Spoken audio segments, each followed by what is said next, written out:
जय श्री कृष्ण। आप सभी को राम नवमी 2026 की ढेरों शुभकामनाएं। प्रिय दर्शकों, आज के इस वीडियो में हम बात करेंगे कि राम नवमी इस वर्ष 2026 में कब मनाई जाएगी।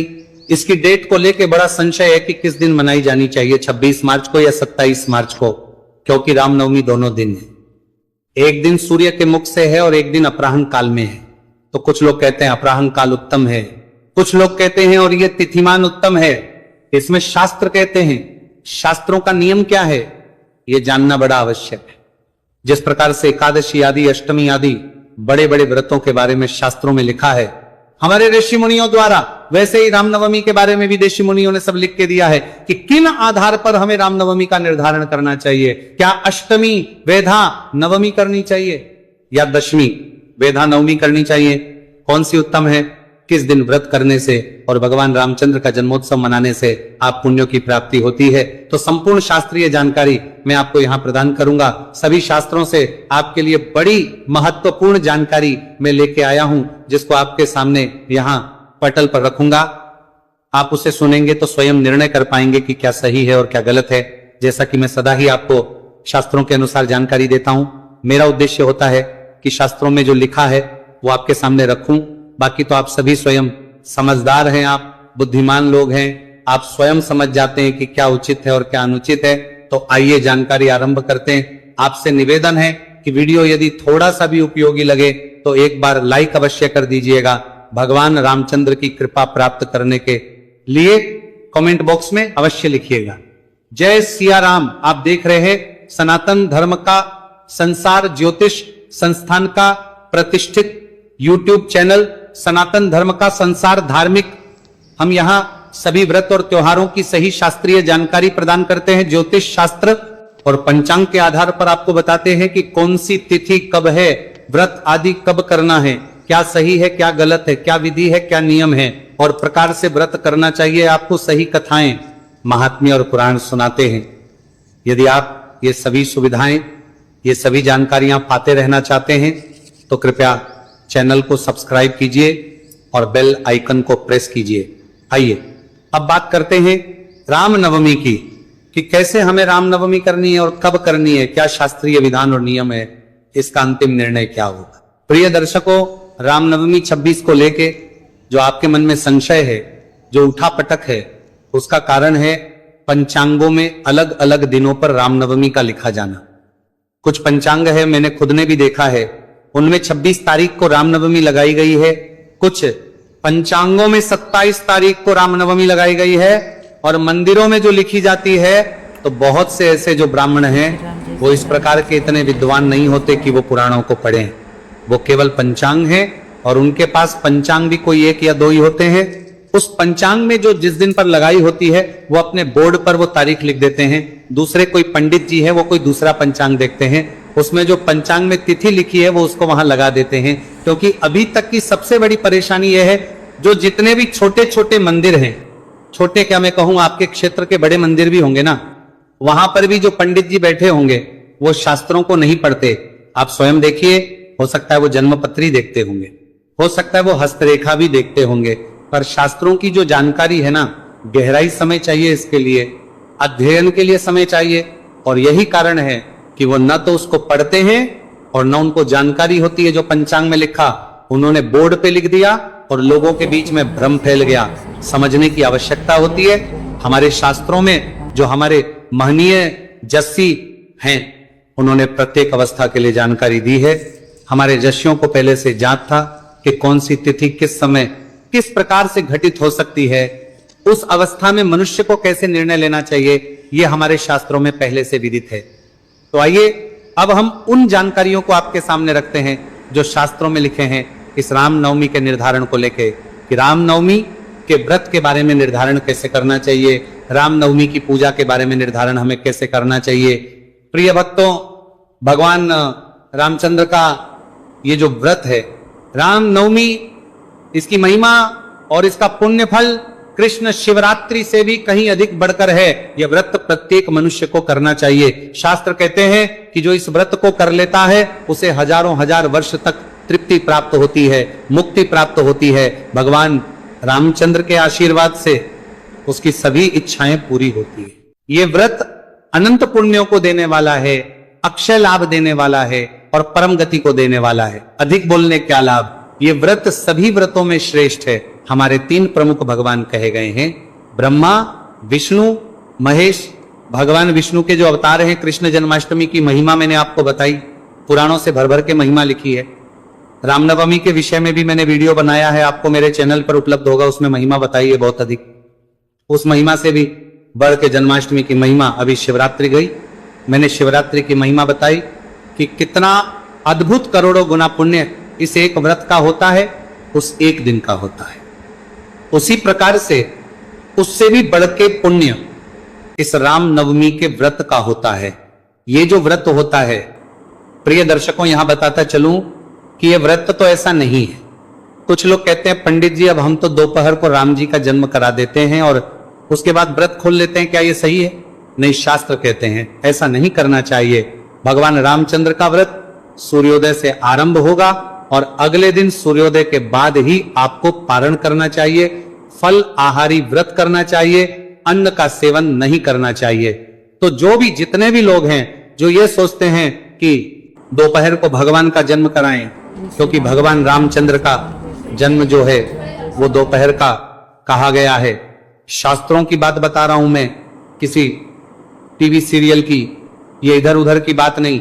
शास्त्र हमें बताते हैं कि भगवान राम जी का जो जन्म है वो पुनर्वसु ही था, अर्थात पुनर्वसन नक्षत्र में मध्यान्ह व्यापिनी चैत्र शुक्ल नवमी में हुआ था। चैत्र मास के शुक्ल पक्ष की नवमी तिथि थी, मध्यान्ह का समय था, मध्यान्ह व्यापिनी नवमी थी। और पुनर्वसन तो अब लोगों को जो ज्ञात होता है, जैसे भगवान कृष्ण का जन्म मध्यरात्रि का है तो मध्यरात्रि के अनुसार निर्णय कर लेते हैं। भगवान रामचंद्र दोपहर का जन्म है उनका, इसीलिए लोग दोपहर को व्रत खोल लेते हैं और यही गलती लोग करते हैं। जन्माष्टमी के व्रत में रात को भगवान का जन्म कराया और पारण कर लिया, व्रत खोल लिया, यही सब अनुचित है। ये जो व्रत है ये अगले दिन ही खोला जाएगा। अब मैं मूल विषय पर आता हूं कि ये व्रत हमें करना कब चाहिए और राम जी का जन्म दिवस हमें मनाना कब चाहिए, शास्त्र कहते हैं। तो आइए मैं शास्त्रों की बात अब आपके सामने रखता हूं, क्योंकि शास्त्र में जो लिखा है उसी से निर्णय होता है कि हमें कब कौन सा व्रत करना चाहिए। पंचांगों की जो गणना होती है वहां भी शास्त्र देखते हैं, परंतु जब पंचांग हमें कहीं कंफ्यूज करते हो, भ्रम उत्पन्न करते हो, तो हमें सीधा शास्त्रों को खोलना चाहिए और शास्त्रों को पढ़ना चाहिए। मैं सबसे पहले अगस्त संहिता की बात करूंगा कि अगस्त संहिता में इसके विषय में क्या लिखा है, बड़ा अद्भुत लिखा है। उसके विषय में और बड़ा स्पष्ट रूप से लिखा है, साफ लिखा है कि तो बड़ा साफ साफ लिखा है। पहला लाइन है कि नवमी वह नवमी तिथि जिसमें अष्टमी तिथि के द्वारा भेदन किया गया हो वो सर्वथा है, अर्थात उसका त्याग करना चाहिए। किस कॉन्टेक्स्ट में है ये कहा गया है? रामचंद्र के व्रत, भगवान रामचंद्र के जन्मोत्सव के विषय में, कि जब भी आप भगवान रामचंद्र के जन्मोत्सव का निर्धारण करें तो आप केवल ये ना देखें कि दोपहर को नवमी है कि नहीं, सबसे पहले तो ये देखें कि कहीं वो अष्टमी विधा तो नहीं है। अष्टमी विधा से विप्राय होता है कि पहले अष्टमी तिथि हो सूर्योदय के समय पे और बाद में नवमी आ रही हो, तो वह अष्टमी विधा कही गई है। ऐसी अवस्था है तो उसका त्याग करना चाहिए और ऐसी अवस्था में अगले दिन हमें व्रत करना चाहिए, उपवास करना चाहिए, रामचंद्र जी का जन्मोत्सव मनाना चाहिए, चाहे वह से लगी हुई नवमी ही क्यों ना हो, अर्थात उस दिन नवमी के बाद दिन में दशमी ही क्यों ना आ रही हो, उस तिथि का वेदन दशमी तिथि के द्वारा क्यों ना कर दिया गया हो, लेकिन वह इस जन्मोत्सव के लिए और भगवान रामचंद्र के राम नवमी के व्रत के लिए उत्तम है। और आपको व्रत उपवास भी दशमी तिथि में, जब तक दशमी तिथि रहे, दशमी तिथि के अंदर अंदर ही आपको खोल लेना चाहिए। आगे भी शास्त्रों में बहुत कुछ लिखा है। शास्त्र कहते हैं कि अष्टमी विद्या सरीक्षापि, इसका अभिप्राय कि अष्टमी विधा नवमी तिथि पुनर्वसु नक्षत्र के साथ भी क्यों ना हो, क्योंकि क्या होता है ना, हमने जैसा कि आपको बताया कि भगवान रामचंद्र का जन्म अपराह्न में पुनर्वसु नक्षत्र में हुआ था, तो कहते चाहे अपराह्न में ही नवमी हो और चाहे पुनर्वसु नक्षत्र ही क्यों ना आ रहा हो, परंतु यदि उसका वेदन अष्टमी तिथि से हुआ हो तो वह नवमी मनाने के लिए, रामनवमी का व्रत करने के लिए उत्तम नहीं, उसका त्याग ही करना चाहिए। तो साफ कहा गया कि केवल आप तिथि नहीं, पुनर्वसन नक्षत्र भी आपको मिल रहा हो तो भी आपको अष्टमी विधा नहीं करनी। अष्टमी विधा का इतना बड़ा दोष हो गया। अब मैं माधवीय की बात करूंगा, जहां अगस्त संहिता से वर्णन लिखा गया है। लिखते हैं कि जो भगवान विष्णु के भक्त है वो सभी अष्टमी विधान नवमी तिथि का त्याग करें। ऐसी अवस्था में उपवास नवमी तिथि में करें और पारण दशमी तिथि में ही किया जाना चाहिए। अब मैं आपको धर्म की बात करता हूं। धर्म सिंधु, जिससे हमारे ज्योतिषादि गणनाएं चलती है, जिससे हमारे शास्त्र बने हैं, धर्म सिंधु क्या कहता है? दिन द्वय मध्यान्ह व्याप्तो अव्याप्तो अष्टमी विद्वाया निषेधा। क्या दिन द्वय मध्यान्ह व्याप्त कहते हैं कि यदि नवमी 2 दिन हो और दोनों ही दिन मध्यान्ह व्यापिनी हो, अर्थात दोनों ही दिन दोपहर को नवमी हो या ना भी हो, अर्थात दोनों दिन अगर ना भी हो, केवल एक ही दिन मध्यान्ह व्यापिनी हो तो भी तब दशमी विधा नवमी वाले दिन ही ये व्रत करना चाहिए। अष्टमी विद्या निषेधात, जिस दिन अष्टमी का वेधन नवमी तिथि में हो उसका निषेध करना चाहिए, उसका त्याग करना चाहिए। उस दिन भूल के भी व्रत नहीं करना चाहिए, यह धर्म सिंधु कहता है। तो अब मैं बात करता हूं कि इस वर्ष कौन सा इसमें से नियम जो है वो लागू हो रहा है। मैंने 3-4 शास्त्रों की बात करी, इसके बाद भी एक महत्वपूर्ण गणना है जो मैं आपको बताऊंगा। पहले अभी इसके अनुसार मैं आपके सामने बात को रखता हूं। देखिए, इस वर्ष 2026 में नवमी तिथि की शुरुआत हो रही है 26 मार्च को सुबह 11:48 पर और 27 मार्च को सुबह लगभग 10:06 पर यह समाप्त। कुछ पंचांगों में समय थोड़ा ऊपर नीचे है, पर लगभग यही समय है, दिल्ली का एक स्टैंडर्ड टाइम होता है। उसके अनुसार 10:06 पर नवमी तिथि समाप्त हो जाएगी। अब इसमें 26 तारीख को 10:48 पर नवमी आ रही है। इसका अभिप्राय यह है कि सूर्य का उदय अष्टमी तिथि में है। अष्टमी तिथि के द्वारा इसका नवमी का वेधन कर दिया गया है, भेद दिया गया है। किस दिन? 26 तारीख को। इसीलिए 26 तारीख को तो ये पूर्ण रूप से हो गई। कहते हैं अगर पुनर्वसन नक्षत्र भी 26 को हो और दोपहर को नवमी भी हो, लेकिन अष्टमी ने वेदन किया हो तो नहीं करना चाहिए, व्रत नहीं करना, रामनवमी नहीं मनानी, जन्मोत्सव नहीं मनाना। सभी शास्त्रों ने मना किया है, आगे आपकी मर्जी है।